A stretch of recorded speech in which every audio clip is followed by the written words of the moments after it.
We have a full agenda today. So hello and welcome everyone. I'm Saira Zuberi from the SGP Secretariat.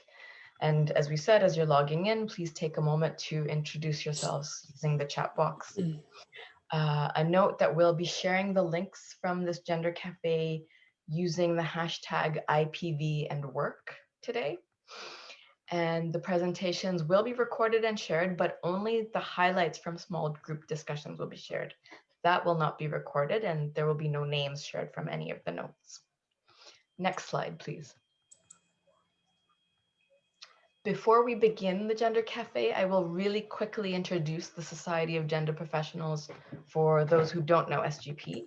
We're an international association of gender practitioners, academics, and activists committed to promoting feminist action research and raising the profile of gender expertise around the world. This slide shows SGP's mission, which I won't go through because we have such a short time for all the speakers, but this is all available on the SGP website. Next slide, please. So since 2018, SGP has grown into a global network with members, subscribers, and social media followers all around the world. The total or gross numbers with overlaps, of course, but the total numbers of our contacts in the network has grown to well over 15,000 across our main communications channels. To learn more, we encourage you to subscribe to the SGP newsletter or check out the member benefits and the open access resources available at the website. And we'll share all those links with you by the end. Next slide, please. SGP's mission includes what we're doing today. So SGP fosters the production and dissemination of applied gender research. And one way we do this is by co-hosting a regular online dialogue series called SGP Gender Cafes. These are co-created spaces that SGP members and partner organizations propose and produce with us. They're collaborative spaces for non-hierarchical sharing, where gender practitioners, academics, and activists can come together to contribute and learn more from each other. Our general rule is to try and keep at least 40% of the time of a session for small group work and sharing. Again, those small group discussions are not recorded, only summary notes are shared with no names. So remember, this is a participatory knowledge building session for everyone, panelists included, and we make no claims that anybody has all the answers. We're here to share based on our professional experiences, and we know that many of you bring expertise from your lived experiences. For today's Gender Cafe, we have a very full agenda with many speakers, so I'll be keeping time quite strictly so that we have time afterwards to hear from all of you as well. Next slide. And a quick note on contents and language. So during today's session, we're going to be using the term intimate partner violence. And sometimes it's referred to as domestic violence or domestic abuse or family violence or coercive control, different terms in different contexts. We recognize that violence takes many different forms inside and outside workplaces. It may include sexual harassment in the workplace or in public or in online spaces. It may include intimate partner or family violence and sexual assault. And this is deepened by structural violence and discrimination, which makes violence harder to escape for those particular groups whose systems push to the margins. So the definition for IPV, intimate partner violence, that we're using today is a pattern of coercive behaviors to gain and keep control over a partner, including threats, intimidation, physical, verbal, emotional, or sexual violence, manipulation, and isolation. Next slide, please. And now I'm going to hand over to the moderator for the session today, Desiree Richardson. Desiree is a radio and TV journalist and author who is rooted in the Caribbean and based in the UK. Desiree is not only a tireless media personality, speaker, and writer, but she has also established her own foundation based out of London called Women of Heart. The Women of Heart Foundation aims to empower women globally. Over to you, Desiree. Next. Thank you so much, Sarah. Welcome everyone to today's event. Thank you so much for being here. My name is Desiree Richardson. I am excited to be your moderator for today. And today I have all of the, we have presenters from diverse experiences and geographic contexts and areas of expertise here today. Together, we have identified the following goals for this workshop, and I'm happy to share them with you today.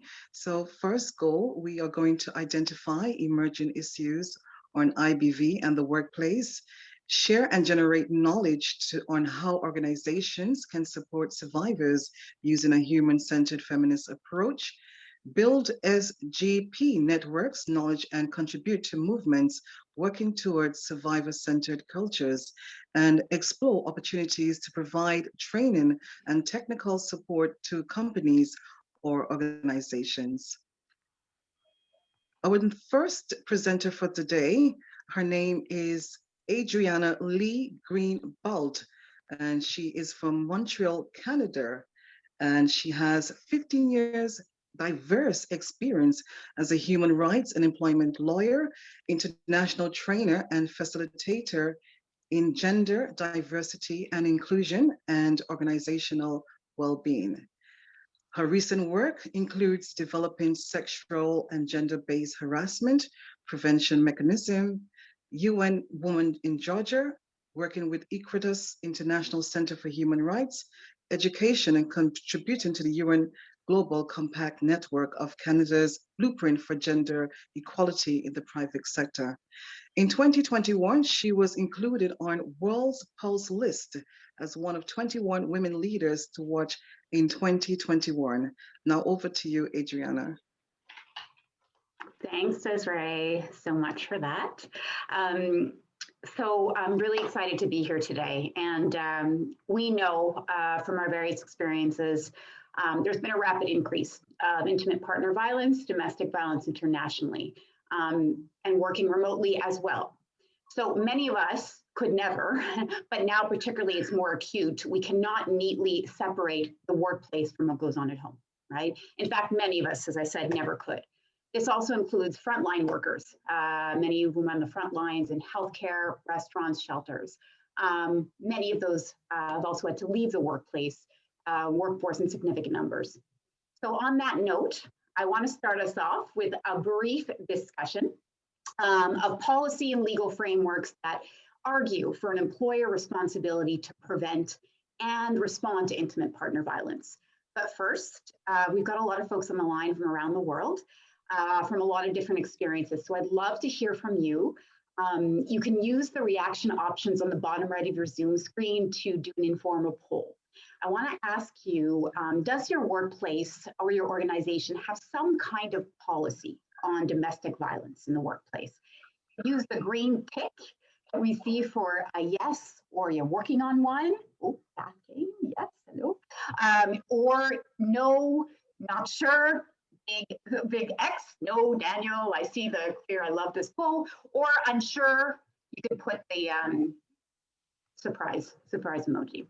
Right, so we've got a couple here, and we've got some various diverse experiences, and we're going to be talking more about that in the breakout room, where I'm really excited to hear more from you about how we're going to apply this in your context. So, oh, I see the big X. Thank you for that. Thanks for your votes. So what I want to do now is briefly present some are we on the right slide? Next slide, please. I'm not used to saying next slide. Thank you very much. So what I'm going to do now is present some legal and policy frameworks that support an argument that employers are responsible to take action to prevent and respond to intimate partner violence. So I like to say I'm a recovering lawyer. I put that in brackets.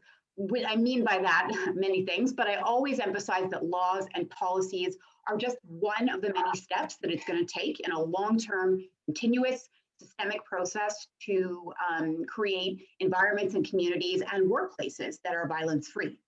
That said, policy and legislation helps ground us with accountability framework. So I want to offer a couple suggestions on those frameworks, and then we're going to go on from there. Okay, next slide, please. So employers already have a duty to protect the health and safety of workers in the workplace. So I argue it's not a big leap that they have a duty of care to employees, some of whom now are working remotely and who may be affected by intimate partner violence. I want to encourage us as we move forward in this reflection, though, not to isolate employer responsibility for intimate partner violence that happens while working, because violence happens in many different forms in many places and can still affect the well-being and safety of workers. Let's think broadly about employer liability here and employer accountability and duty of care. I also want to note, this isn't legal advice. I acknowledge there's different jurisdictions that may have an absence of laws or may have laws on this, including Canada, where I'm from. But my argument here is based on the new world of work, emerging trends we've seen, and what I believe that we should be seeing in terms of good practices from a human-centered and feminist standpoint. So employer responsibility to protect workers who are victims and survivors of intimate partner violence is supported by a broad view of what constitutes the workplace in international human rights laws and in many jurisdictions in Canada, for example. We've got a labor code that defines the workplace broadly as any place where an employee is engaged in work for an employee's employer. So anywhere where you're doing work, on-site, off-site, for example. In Canada, employers bear legal obligations for workplace domestic violence under 4 types of legislation, and this might or might not sound familiar to some of you folks on the line. There's employment standards, there's occupational health and safety, human rights legislation, for example, discrimination on the grounds of disability or gender, and privacy legislation. We can get into a big discussion on that on the side, but for today's purpose, I want to just shout out a few, talk about a few points. In Canadian jurisdictions, occupational health and safety laws in many provinces recognize domestic violence as a form of workplace violence. It's named specifically. There may or may not be similar laws, or you might be advocating for those laws in your countries right now. In international law, many of you on the line who are doing work on this know that international standards affirm that domestic violence is a fundamental issue of human rights. It's a form of gender-based violence. And it's a fundamental issue of human rights inside and outside the workplace, however it manifests. For example, the role of the private sector in preventing domestic violence is spelled out in the Istanbul Convention, as many of you know. And many of you who are working on the ILO Convention, having your countries ratify this new convention on eliminating violence and harassment in the world of work, also recognizes the role of employers and other stakeholders to address the impacts of domestic violence in the world of work. So internationally, we see— Sorry, Adrienne. Sorry. Internationally, you see that employers are recognizing their role, and there's many different frameworks, including the Women's Empowerment Principles.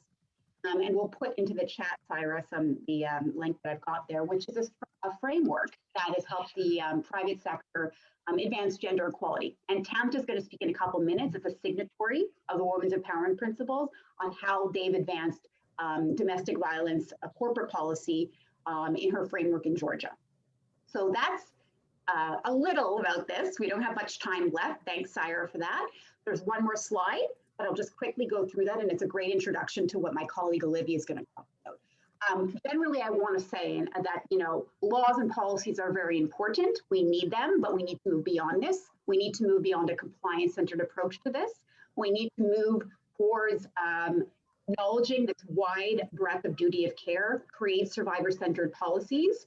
We need to adapt employee supports in the workplaces to support victims and survivors, including looking at different kinds of domestic violence leave, looking at different employee resources, particularly psychologists that are trauma-informed. There's a lot that we need to be thinking of to support in the workplace. We need to build manager and organizational capacity to implement all this above and beyond in a survivor-centered way, because policy is just the beginning. Thank you. Thank you so much, Adriana. So let's move on to our next speaker. Olivia Rojas is a victim or survivor advocate with 10 years specialized experience in cross-systems advocacy, capacity building, and training. She brings an understanding of the impact of policies, protocol of the lives of survivors engaging with multiple systems, the unique challenges various systems experience in working with survivors, and a creative and collaborative approach to addressing the needs of survivors.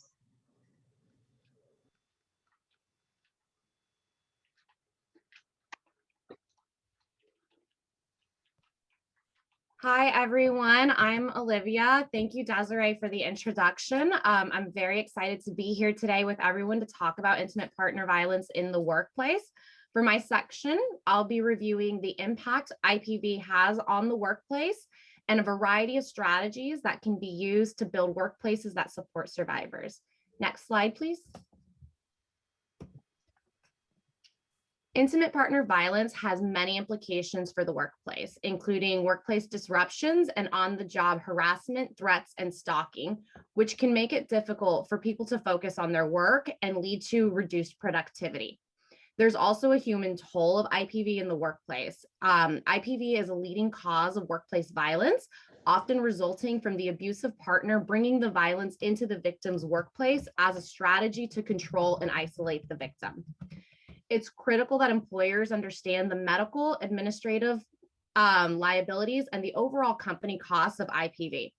There may be laws in certain areas that protect victims and survivors, and there may also be some company-specific IPV policies that hold employers accountable for reasonable accommodations and protections for employees who are experiencing IPV. In the next few slides, we'll discuss a range of strategies that can be used to increase safety for employees and the entire work environment when IPV is a factor. Next slide, please.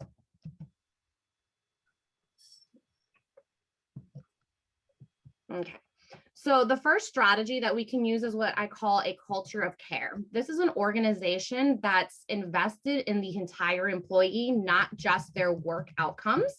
This is seeing what people contribute beyond the company and about building a culture where people can fully thrive. And in order for people to thrive, they have to be safe and free from violence. Investing in team building and community building is critical to creating this culture because the core of this culture is about the relationships that employees have with each other and a sense of safety and belonging within the workplace. This is promoting relationships, professional development, and investing in the development of specialized skills so that employees can fine-tune their own professional growth. Employers can provide a range of resources such as quality benefits, professional development, professional opportunities, and other benefits that set them apart and serve to let survivors and employees overall know that they are a valued part of a team and a community. IPV in the workplace cannot be fully addressed if we aren't also looking at the ways, though, that inequity is showing up within the workplace. As an example, in the US, Asian women make 90 cents to every dollar that a white man makes. White women make 77 cents. Black women, that number drops down to 62 cents. For Latinas, it's 54 cents. And for Alaska Native and Native American women, that number is 57 cents. As long as these types of inequities persist, it's going to remain incredibly difficult for women to secure the stability that's needed to be safe. Domestic violence is a leading cause of homelessness among American women and children, and a lack of economic resources is a major contributing barrier. So when we're talking about building a culture of care, we have to look beyond the intimate partner violence and the ways that the entire organization is operating and how various inequities may be upholding the status quo for survivors and actually contributing to their risk, and what employers can do to increase the independence of employees. Next slide, please. Almost at 1 minute. Okay. Policies provide a foundation for a response to IPV in the workplace. If an organization doesn't have a policy, it's important to develop one. And IPV specific policy is important because there's a lot of complexity to supporting survivors in the workplace. It can also be helpful to update existing policies that may not be IPV specific, but have some sort of exceptions of how this policy would be applied in these unique circumstances. One of the most important things I want to draw attention to is that these policies be non-punitive in response, meaning they don't punish victims or employees for experiencing intimate partner violence, but rather they're designed to support them. Next slide, please. Safety planning is a living plan to manage risk and increase safety for people who are impacted by intimate partner violence. Employers can help support safety planning in the workplace by looking at what the physical environment is like. Is there adequate lighting? Is there safe ability for the survivor to move between work and their home environment? If there's a restraining order in place, is there a policy to support that? And what other reasonable accommodations can be made to support survivors? Next slide, please. Thank you.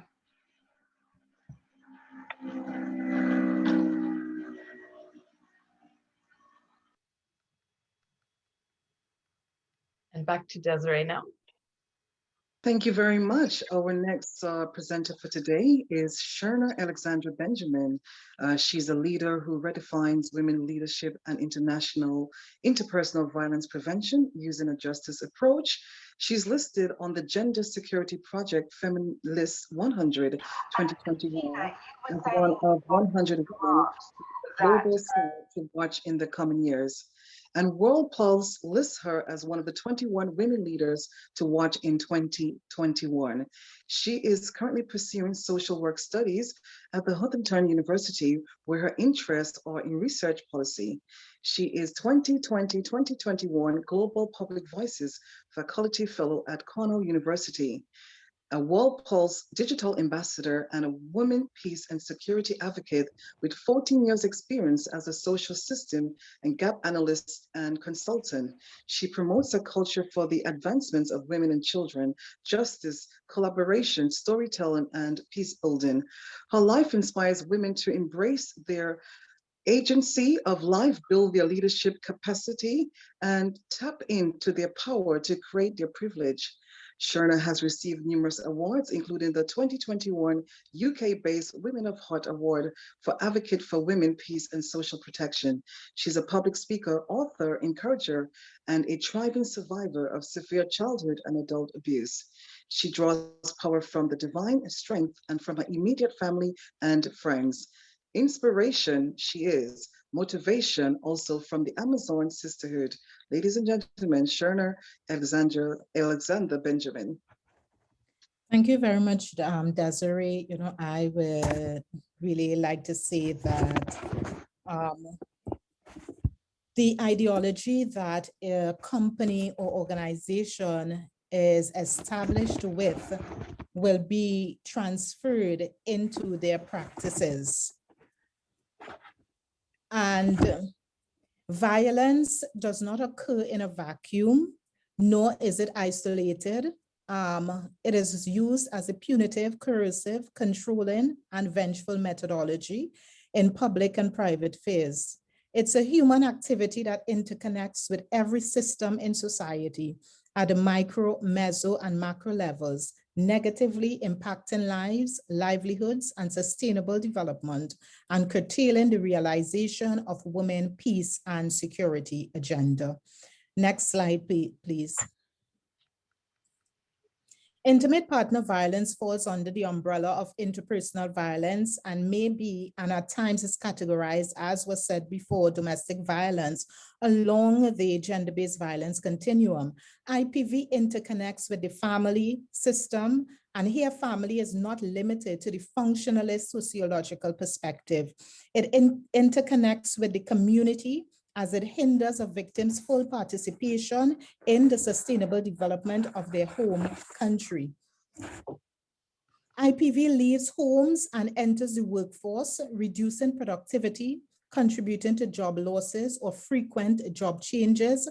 Companies' output is affected, which places a dent in the economy.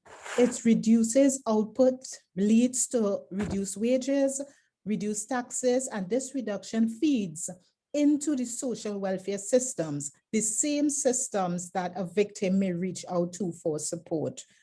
Next slide, please. Everything has a direct and indirect cost, and the cost of IPV, is astronomical. The CDC estimated cost of intimate partner rape, physical assault, and stalking to be $5.8 billion a year. Direct medical and mental health services, lost productivity from paid work and household chores, etc. Of this, total productivity losses accounted for nearly $1.8 billion in the US in 1995, updated to 2003 dollars. Cost of intimate partner rape, physical assault, and stalking is over 8.3 billion. Next slide, please. Estimated societal cost of violence based short-term lost productivity was $730 US dollars per survivor, or 110 billion across lifetimes of all survivors in 2016. Longer-term estimated impacts of lifetime cost of IPV an estimated 1.3 trillion, which is 37% in lost productivity among survivors and perpetrators. Next slide, please. About 130,000 survivors of stalking in a 12-month period, 2005 to 6, reported being fired or asked to leave jobs because of the stalking. About 1 in 8 employed stalking survivors lost time from work over fears for safety, need to get a restraining order or testify in court. More than half of these survivors lost 5 or more days of work. Next slide, please. Incorporating a justice lens to prevent IPV or respond to IPV when it occurs or shows up in the workplace is critical. In using a social justice lens, the employer ought to consider just policies which are actually preventative. Just policies, I'll repeat that, just policies are preventative. Why incorporate a social justice lens into the workplace response to IPV? Because it is the just thing to do in prevention, as prevention is not only cost effective, it is a just approach. IPV is a social problem. As such, it is a social justice issue. Social justice is about human rights, equity, access, and participation. A woman who experiences IPV cannot fully participate in the workforce. Her decision-making capabilities are affected, her political participation is reduced, and her leadership, economic, and education participation are hindered, including her full participation as a mother, sister, daughter, and friend. We look at access. IPV restricts her access to economic empowerment, sustainable employment, and health and wellness services and support. This lack of access will directly and indirectly impact her children and any parents who may be dependent on her.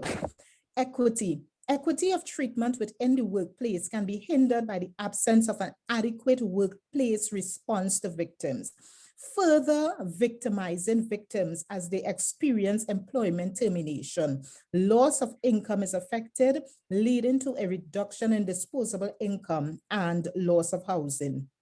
Human rights. The basic fundamental human rights of victims are violated, which is the right to safety at home and at work. The ILO also speaks to the right to safe and healthy working conditions. This should not only be isolated to physical conditions, but should be a part of developing a culture of safety that is demonstrated in the creation of humane workplace policies. During this COVID-19 climate, working from home is not a desired option for many women. While it may be the most workable option for most companies due to the COVID-19 regulations, employers have a duty of care to reach out to their employees when deciding who should be brought back into the physical working environment. Many victims reside in hostile and volatile environments, and working away from home can be a life-saving option. Incorporating a justice lens enables employers to establish and maintain a culture of care that humanizes organizational policies, adequately prevent and respond when IPV comes to work, increase productivity and profits, okay? Establish safe and positive working environments for all, reduces internal conflicts due to shifting of duties and responsibilities as a result of frequent absenteeism, and reduces high turnover in staffing. And as I close, it also enhances the image of the organization, and this will create a ripple effect within the market. Many employers hear the word social justice and they shy away from it because social justice has been negatively viewed and has become synonymous with race and ethnicity issues. Employers need to redefine how they see social justice and work to mainstream social justice within their organizations because it makes good economic sense and ultimately protecting and preserving of lives. Thank you. Next slide. Thank you very much, Sherner. Thank you very much, Sherner. Our next speaker is Tamta Murad Ashvali. She's a director and lawyer at Matafari Channel. She has 12 years experience in practicing law and working in media.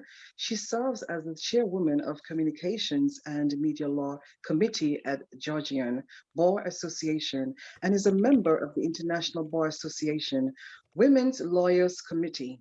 Tamta is the co-author of the Gender Equality Campaign Project.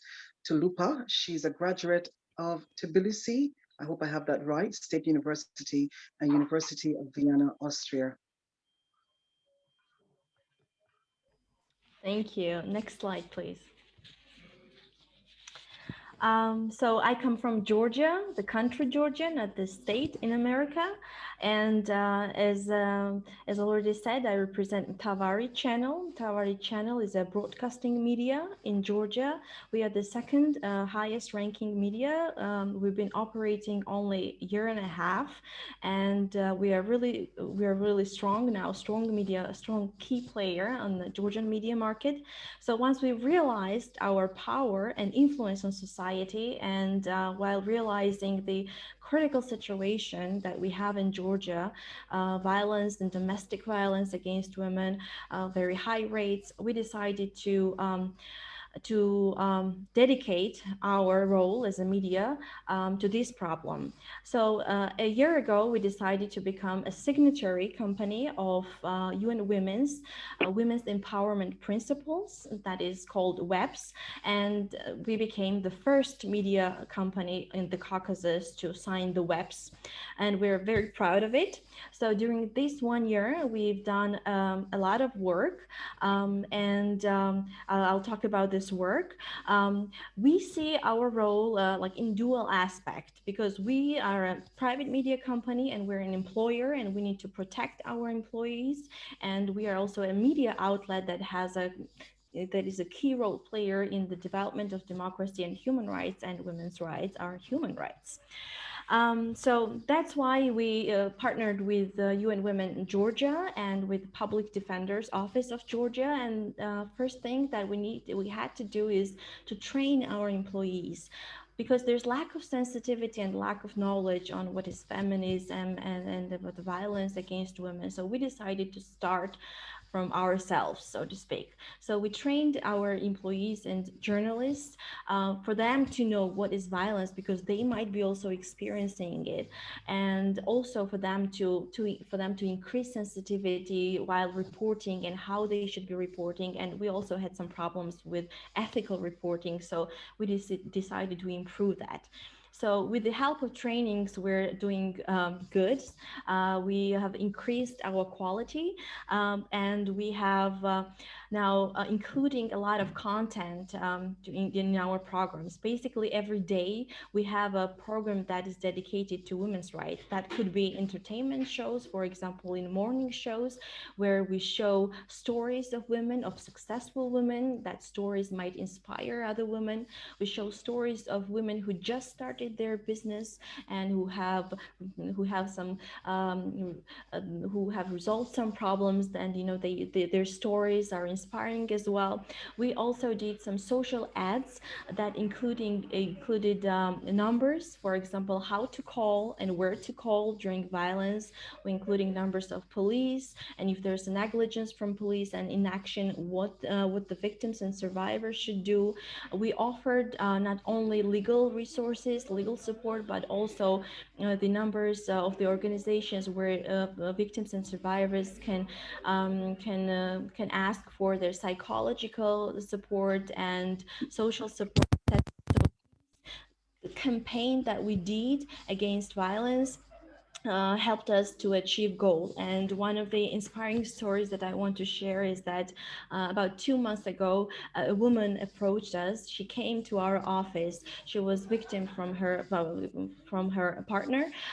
She was abused, and instead of actually calling police or addressing some other company, she came to our office. So that made me think that Tavari Channel is now perceived as an activist for human rights and for women's rights. And it was a really emotional story for us to see that women actually this woman came to our office. As already said, I'm a co-author of Toloba project. Toloba in Georgian, the word Toloba means equality. I am the co-author of the project with my friends Sofia Liluashvili and Teona Chemia, and Tavari Channel decided to give platform to this project. And this project, the essence of this project is to have like different people from different fields, like professionals or also famous people, writers, poets, ambassadors, lawyers, NGO representatives, who share their stories and their opinions, their perceptions, what is feminism, and how we should combat violence during the workplace or outside, and what is equality. So these people share their stories, and in this way we try to deliver message to larger audiences. And we had pleasure to have Adriana as the contributor to Toloba project. And I also want to underline the social talk shows that we have and the actual result that we saw. We have a social talk show, it's called Nanuka Show, and our heroes are mainly survivors and victims of violence from their fathers or husbands or intimate partners. And we, for example, as a real result, I want to share that there's one woman in our show, a hero, that she wanted to leave the abusive environment, but she couldn't because she didn't have a job. And with the help of our show, we found a job for her, and she left the abusive environment. We had the same story with a girl who was abused by her father, and she didn't have money to study. And with the help of our show, we managed to finance her studies, and we also found a job for her in the university, in the library. So this is just one example. And actually, we also empower men, for example, single fathers, because empowering men and delivering a message that men should be also involved and men should also care about women's rights actually empowers women's rights and help women. So besides our content that we have that we share with the audience, we also give platform to NGOs when they call on government to act against violence against women, and when they call on government to create policies or stricter policies or amend the law. We give a platform to NGOs. We invite them to our talk shows and let the whole Georgia and whole society to know that there is problem in the system and government should act. So these are like short stories that we can share from Tavari's perspective. We have a lot to do, and because this platform is also for sharing knowledge and experiences, I want to say that we're really vulnerable and we're really worried because of the mistakes that we used to make, especially while reporting. But the first thing that we did when we wanted to involve and play our role in empowering women and fight against violence was that we identified our own mistakes, and we looked in the mirror and we said that these are our mistakes and now we need to improve that. So if there's anyone listening to this webinar now and who wants to engage in this kind of campaign, and if they're afraid they're lacking knowledge or they're making mistake, they should not be afraid, and they should be empowered to identify their problems, learn more, and then get to work. So this is what Tavari did, and we're making progress, and I'm very proud of it. Thank you. Thank you very much, Tamta. Now we're over to Laura Crunchroll Thomas. She's an entrepreneur, talent management professional, philanthropist, and also the founder and chair of Regency Recruitment and Resources, Port of Spain, Trinidad. Over to you, Laura. Good morning, everyone, and thank you very much for this invitation and the opportunity to be part of this very important conversation. I just wanted to take a quick moment to let you know what we are doing here in Trinidad and Tobago, and in particular, I'm here this morning representing the Trinidad and Tobago Chamber of Industry and Commerce, which has more than 500 corporate members across the island. And the TT Chamber has partnered with ANSA Macau, which is one of our largest conglomerates with more than 6,000 employees across the region, the Caribbean, with about 4,500 here in Trinidad, to develop a program of activities around domestic violence, workplace policies. I serve on the Employment and Labour Relations Committee of the TT Chamber as an HR professional. And so we have been actively participating in this conversation and moving the needle for awareness of domestic violence in the workplace and sensitizing employers as to what role they can play.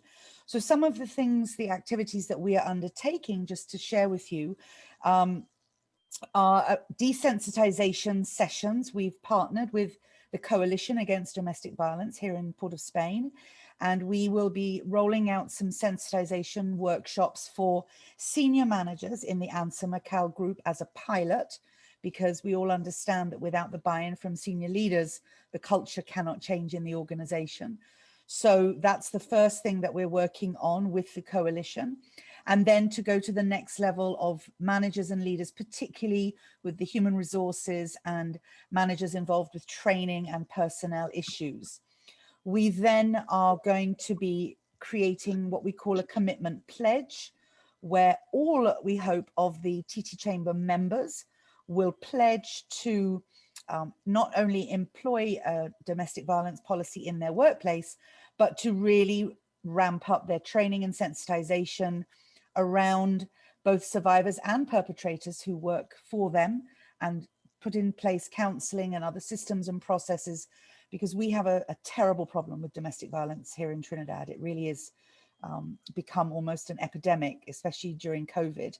And so it now more than ever, it's important for our employers to really make the commitment to doing more. We are preparing a video that will also be available then to employers as part of their training of their managers and their leaders to spot the signs of domestic violence in the workplace, to understand what resources and counseling is available to victims again and perpetrators. And then we're rolling out some more training later in April with our human resource professionals, again, around sensitization. So the key pillars of our activity, one is the development of a domestic violence workplace policy. We have a draft which has been sent to all our member companies. That's more than 500 companies. Secondly is training and sensitization of senior leaders and managers to then roll this out throughout the organization. And thirdly, then our partnerships with the Coalition Against Domestic Violence, the Trinidad and Tobago Police Service, other corporate leaders, to find the resources, both financial as well as expertise in this area, so that we have really made sure that employers do have access to the information that they need. So that's what we're doing at the TT Chamber. It's a very early conversation, but a very important one. And also, just on a sidebar, we've recently introduced our LGBTI plus workplace policy. We do not have, unfortunately, sexual orientation protection in this country. It's not part of our equal opportunity legislation, but that is something that we're advocating for. But again, starting with our employers and our workplaces, really bringing awareness around sexual orientation, the rights attached therein, to our employers. So that's what we're doing here in Trinidad and Tobago. I'd be happy to share the policy with anybody who's interested. And thank you again for the opportunity. Next slide. Thank you. Thank you so much, Laura. So right now we are going to break out rooms in smaller groups. These small group discussions allow speakers and participants space to share our expertise and ideas. I hope you will all feel comfortable to join in and contribute, drawing from your own vantage points and lived experiences. We will come back from our breakout rooms at approximately 11:45 New York time to give a bit of time to share highlights from each small group discussion. We have some suggested topics for discussion, but feel free to raise any questions relating to IPV and work in the small groups.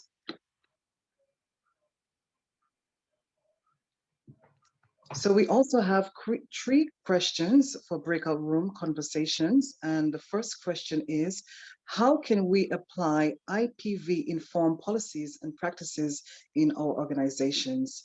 The second question is, how could we advocate for implementing survivor-centered practices in our workplaces?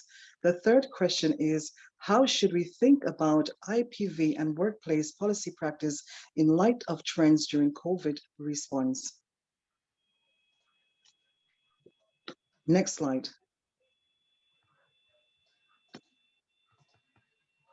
So please go to the breakout room. You will see a pop-up message inviting you to join a breakout room. Please click on that button and you will automatically join. Anyone who gets stuck, stay in the main room and we can help you. See you on the inside. Thank you. And I just hope that everyone had fruitful conversations. Let's take a few minutes for each group to share 2 to 3 highlights from their breakout rooms.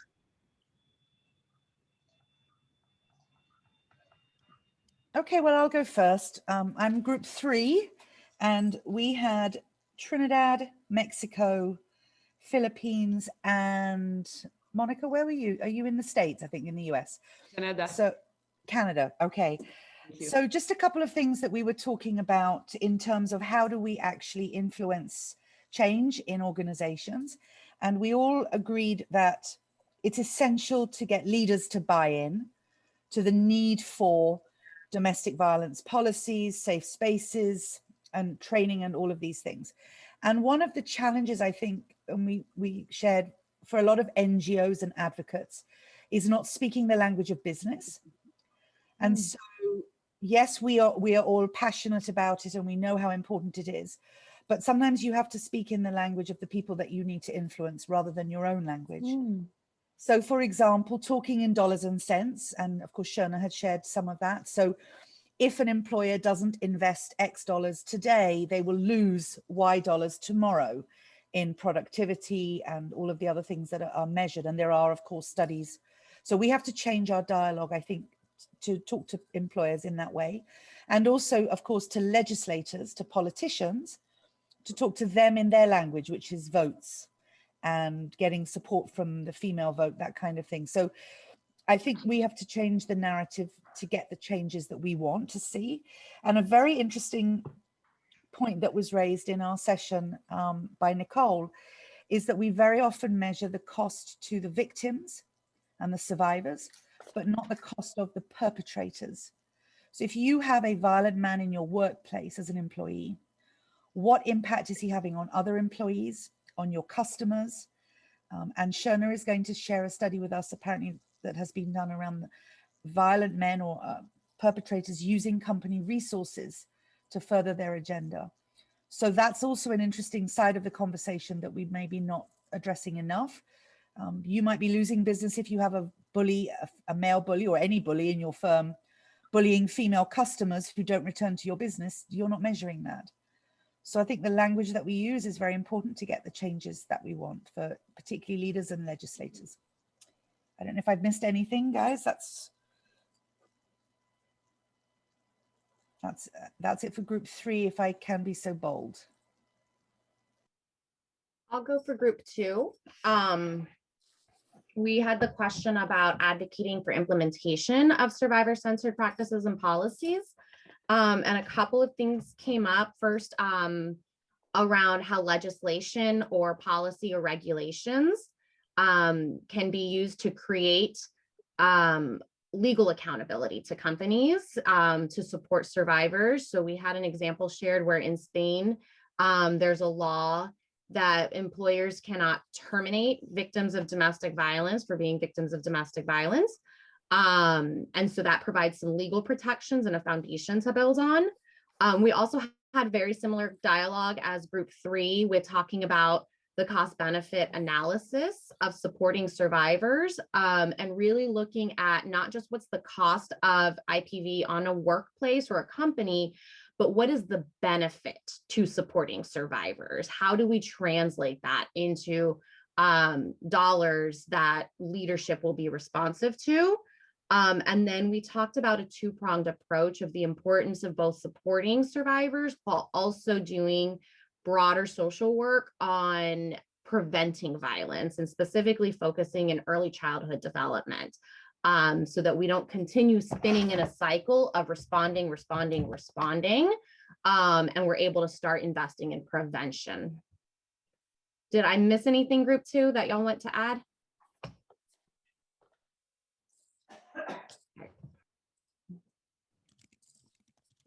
Great. Well, Tamta will segue for group 1. We had some similar points too. So yeah, we had a question how we can apply IPV informed policies and practices in our organization. I think we basically, all of us basically agreed that policies, internal policies or handbooks or whatever documents the organization can have. Now these can be enshrined in companies' policies. However, we noted out that the policy should not be just for policy. So, for example, one of the takeaways from Cascade was policies without good practice won't change culture or outcomes. So it's not only about having policy, right? It's So you move your car from behind the window. That's what you see when you. And policy without implementation is just empty policy. And takeaway from Penny Smith was education of employers is key. And my opinion is that, and there was also one good point that depending on which sector the organization is coming from, whether it's a private sector or public sector or NGO, civil sector, there might be different requirements and different barriers to implement this kind of policies. But my idea is that, in my opinion, is that if there's will, you can always find a technique and ways to administer and the implementation of such policies. So the goal is to have the will, and the rest is just matter of techniques how to implement it. I think that's the wrap up. Adriana, I hope I'm not missing anything. Is there anything else, team, from the group that we wanted to add? Thumbs up too. So that's it. So I just want to say thank you all so much for, the wonderful engagement, your conversations. It's just waking up. It's an enlightenment for the world. And we are going out there to continue the fight, for all of these changes and implementation. So thank you so much for being here. So now we're going to hand it over to SGP for wrap up. Thank you all so much. So thank you to everyone, to our wonderful speakers and all the participants for joining us today. You can watch out for the recording from the main room and the slideshow and notes at the SGP website. And I'll paste that link, the specific link on the SGP website in the chat in a moment. And those links for both of our two CSW 65 Gender Cafe resources will also be announced over social media once they're posted. And this last slide shows the different ways that you can connect with SGP. So share any follow-up questions or reach out if you have ideas even for future gender cafes. We partner with folks to put on these gender cafes, so we're open to hearing suggestions for different topics. And very glad that we've been able to come together and grow the discussion around this emerging and important piece that really, one of the points in our group was, many organizations may have sexual harassment policies, but do we really get into intimate partner violence and how that affects employees when they're coming to the workplace? So something much broader that we need to build towards greater policy and practical responses to.